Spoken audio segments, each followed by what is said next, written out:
2026년 2분기 JP모건 체이스의 재무결과 발표 첫 슬라이드입니다. 날짜는 2026년 7월 14일이며 이번 발표는 2026년 2분기 동안의 실적을 다루고 있음을 명확히 하고 있습니다. 이 슬라이드는 앞으로 이어질 상세한 재무 데이터 분석의 시작을 알리는 표지 역할을 수행합니다. 다음 장부터 구체적인 수치와 그래프를 통해 회사의 성과를 자세히 살펴보겠습니다. 2026년 2분기 재무 실적 요약을 보여주는 이번 슬라이드는 회사의 전반적인 건전성을 파악하는 데 필수적입니다.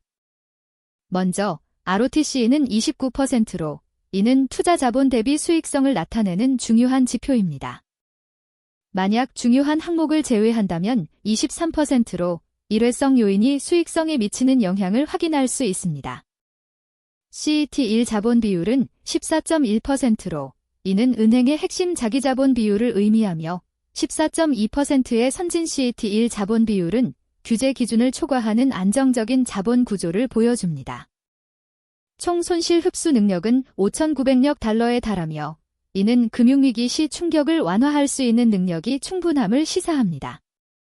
표준 위험가중자산은 2조 1천억 달러이며 현금 및 유동화 증권은 1조 5천억 달러, 평균 대출은 1조 5천억 달러로 이는 회사의 자산 구성과 유동성을 보여주는 중요한 지표입니다.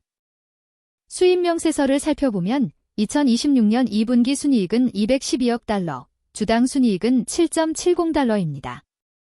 중요한 항목을 제외한 순이익은 169억 달러, 주당 순이익은 6.14달러이며 ROTC는 23%입니다. 관리 매출은 580억 달러, 관리 간접비 비율은 47%로 효율적인 운영 상태를 나타냅니다. 대차대조표 항목에서는 평균 대출이 전년 동기 대비 10%, 전분기 대비 2% 증가한 1조 5천억 달러이며 예금은 전년 동기 대비 7%, 전분기 대비 3% 증가한 2조 7천억 달러입니다. CET1 자본은 3,030억 달러이며 표준화된 CET1 자본 비율은 14.1%, 선진 CET1 자본 비율은 14.2%입니다. 자본 배분 측면에서는 40억 달러 또는 주당 1.50달러의 보통주 배당이 있었고 62억 달러의 자사주 매입이 있었으며 지난 12개월간 순이익은 73%입니다. 마지막으로 귀중한 투자 통찰력을 제공하기 위해 법인 부문의 비자 주식 관련 순이익 90억 달러와 기업 부문의 기타 주식 투자이익 7억 6,300만 달러, 그리고 CIB 부문의 2억 6,300만 달러가 중요한 항목으로 별도 표시되어 있습니다. 또한 세전이익, 순이익, 주당 순이익 데이터를 보면 법인 및 CIB 부문의 세전이익은 45억 5천만 달러, 순이익은 34억 4,300만 달러, 주당 순이익은 1.27달러이며 기타 투자 관련 수치는 세전이익 10억 2,600만 달러, 순이익 7억 7,600만 달러, 주당 순이익 0.29달러로 나타납니다. 이 모든 수치는 회사의 재무 성과를 종합적으로 이해하는 데 중요한 기초 정보를 제공합니다. 2026년 2분기 재무 결과를 살펴보겠습니다. 먼저 순이자 수익은 256억 달러로 전년 동기 대비 19% 증가했으며 비이자 수익은 324억 달러로 전년 동기 대비 210% 급증했습니다. 이에 따라 총수익은 580억 달러로 전년 동기 대비 123% 성장하며 매우 견조한 실적을 보였습니다. 비용 측면에서는 대손 충당금 전입액이 273억 달러로 전년 동기 대비 27% 증가했으며 신용비용은 25억 달러로 전년 동기 대비 9% 증가했습니다. 이러한 비용 증가에도 불구하고 순이익은 212억 달러를 기록하며 전년 동기 대비 347% 폭발적인 성장을 이루었습니다. 이는 주당 희석순이익 7.70달러에 해당하는 수치입니다. 자기자본이익률 ROE은 24%로 전년 동기 대비 5% 상승했으며 총투하자본 수익률 ROTC은 29%를 기록했습니다. 일반 관리 비율은 47%로 전년 동기 대비 6% 하락했고 유효세율은 23.1%로 전년 동기 대비 5.1% 하락했습니다. 이러한 긍정적인 재무 성과는 전반적인 시장 환경 개선과 효율적인 비용 관리 덕분으로 분석됩니다.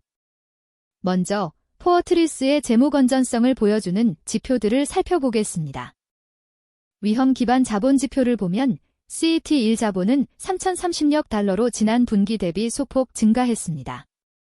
그러나 총 위험가중 자산 RWA은 스탠더드 방식에서 2조 1,420억 달러, 어드밴스드 방식에서 2조 128억 달러로 증가하여 CET1 자본 비율은 스탠더드 방식에서 14.1%, 어드밴스드 방식에서 14.2%를 기록하며 이전 분기에 비해 소폭 하락했습니다. 이는 자본 대비 위험 자산의 증가 속도가 더 빨랐음을 의미합니다. 레버리지 기반 지표인 총자산 대비 자기자본 비율 DSLR은 5.5%로 전 분기 대비 소폭 하락했습니다. 유동성 지표에서는 총 초과 고유동성 자산 HQLA이 2,540억 달러로 감소했으나 LCR 비율은 110%로 견고한 수준을 유지했습니다. 마지막으로 총자산은 5조 150억 달러로 증가했고 예금은 2조 6,860억 달러로 늘었으며 유형 자기자본 가치는 주당 113.35달러로 상승했습니다. 전반적으로 자본 비율의 소폭 하락은 주목할 만하며 이는 향후 금리 변화나 시장 상황에 따른 위험 가중 자산의 변동성에 대한 면밀한 관리가 필요함을 시사합니다. 먼저 컨슈머 앤드 커뮤니티 뱅킹 사업 부문의 2026년 2분기 재무 성과를 살펴보겠습니다. 총 수익은 202억 7천만 달러로 전년 동기 대비 1% 증가했습니다. 특히 뱅킹 및 자산관리 부문이 112억 2천만 달러로 가장 큰 비중을 차지했습니다. 다만 카드 서비스 및 자동차 부문 수익이 77억 5,800만 달러로 전년 동기 대비 큰 변동 없이 안정적인 흐름을 보였습니다. 지출은 111억 800만 달러로 전년 동기 대비 3% 증가했으며 순이익은 53억 1,100만 달러를 기록하며 전년 동기 대비 1% 감소하는 모습을 보였습니다. 이는 주로 신용 비용의 증가에 기인한 것으로 보입니다. 다음으로 핵심 경영 지표를 살펴보면 평균 자기자본은 615억 달러로 이전 분기와 동일한 수준을 유지했습니다.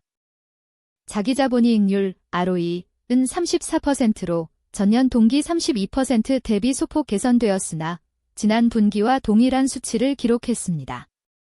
운영 경비율은 55%로 이전 분기 56% 대비 소폭 하락했습니다. 평균 대출 자산은 587억 6천만 달러로 전년 동기 대비 2% 증가했으며 평균 예금 자산은 1조 95억 6천만 달러로 전년 동기 대비 3% 증가하여 고객 기반의 성장을 견인했습니다. 또한 활성 모바일 고객 수는 6,370만 명으로 꾸준히 증가하는 추세이며 직불 및 신용카드 판매량 또한 5,358억 달러로 전년 동기 대비 10% 증가하며 카드 사업의 견조한 성장을 보여주고 있습니다. 전반적으로 핵심 사업 부문의 성장은 지속되고 있으나 신용 비용 관리와 효율성 개선이 향후 순이익 증대의 중요한 요소가 될 것으로 판단됩니다. 제시된 슬라이드는 상업 및 투자은행 부문의 재무 성과를 요약하여 보여주고 있습니다. 먼저 2026년 2분기 총수익은 248억 5천만 달러로 이는 전년 동기 대비 46% 증가한 수치이며 특히 투자은행 수수료 수익이 39억 달러로 45% 상승했고 결제 관련 수수료 수익은 53억 달러로 12% 증가하며 견조한 성장세를 보였습니다. 또한 시장 및 증권 서비스 부문의 수익은 121억 달러로 35% 성장했는데 이는 상품, 통화, 신흥시장 및 금리 부문의 거래 증가와 함께 수익성 개선이 반영된 결과입니다. 비용 측면에서는 114억 달러로 18% 증가했으나 이는 주로 수익 기반 보상 증가에 기인한 것으로 분석됩니다. 이러한 긍정적인 재무 성과를 바탕으로 2026년 2분기 순이익은 96억 7천만 달러를 기록하며 전년 동기 대비 큰 폭의 성장을 달성했습니다. 주요 동인으로는 평균 자기자본이 1,722억 달러로 166억 5천만 달러를 기록했던 전년 동기 대비 크게 증가했으며 평균 은행 및 결제 대출은 3,911억 달러, 평균 고객 예금은 1조 2,052억 달러로 꾸준히 증가하는 추세를 보입니다. 이는 전반적인 은행 사업의 성장 잠재력과 안정적인 자금 조달 능력을 시사합니다. 자산 및 자산관리 부문의 손익계산서 데이터를 살펴보겠습니다. 2026년 2분기 매출은 68억 5,100만 달러로 전년 동기 대비 1.091억 달러에서 크게 증가했습니다. 특히 자산관리 부문이 33억 2천만 달러로 가장 큰 비중을 차지하며 성장을 견인했습니다. 반면 비용은 42억 700만 달러로 증가했으며 신용 비용은 1,300만 달러를 기록했습니다. 이에 따라 순이익은 19억 5,700만 달러로 전년 동기 4억 8,400만 달러 대비 크게 개선된 모습을 보이고 있습니다. 이는 전반적인 시장 호조와 운용 자산 증가에 따른 수수료 수익 증대가 주요 요인으로 분석됩니다. 또한 재무 성과를 보면 순이익은 20억 달러로 전년 동기 대비 33% 증가했습니다. 매출 또한 69억 달러로 19% 상승했으며 이는 관리 수수료 증가와 투자활동 수익 증대에 기인합니다. 운용 자산 AUM은 5조 1천억 달러로 18% 증가했으며 이는 시장 환경 개선과 고객 자산의 지속적인 유입 덕분입니다. 대출 자산은 2,840억 달러로 18% 증가했고 예금은 2,600억 달러로 5% 증가하며 전분기 대비 각각 6%와 3%의 성장률을 기록했습니다. 이러한 지표들은 자산 및 자산관리 부문의 견고한 성장세를 명확히 보여주고 있습니다.